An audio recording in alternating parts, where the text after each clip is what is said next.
अस्सलामु अलैकुम वरहमतुल्लाहि वबरकातुह। जैसा कि आप हज़रात को मालूम है, हमारी तिलावत चल रही है।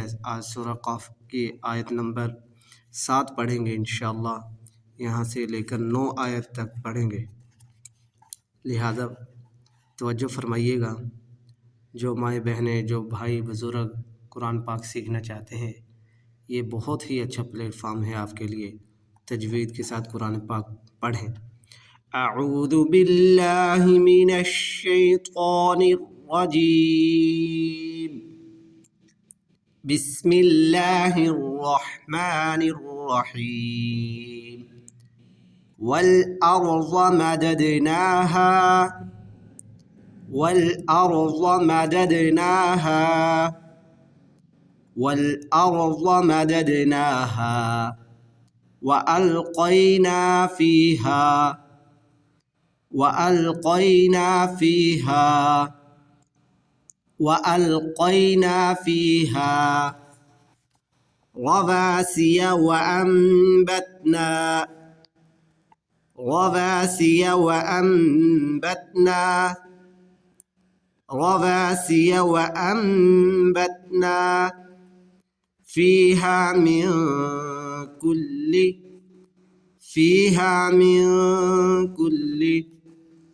فيها من كل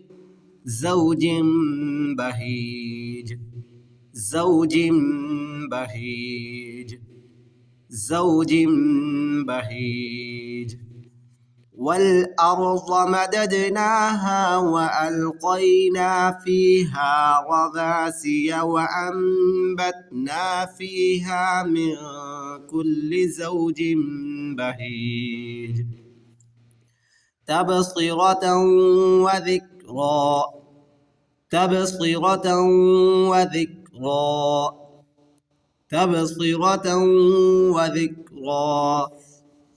لكل عبد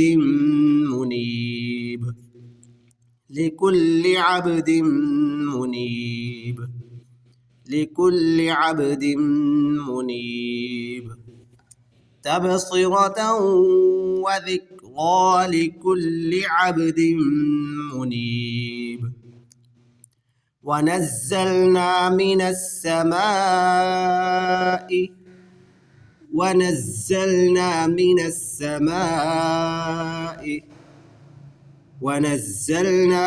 السماء ماء مباركا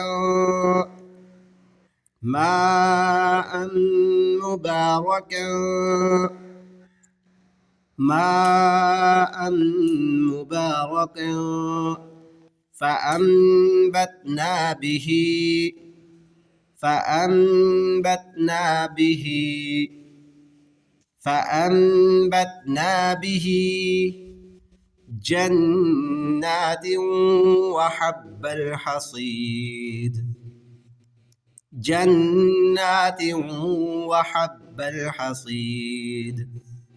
جنات وحب الحصيد ونزلنا من السماء ماء مباركا فأنبتنا به جنات وحب الحصيد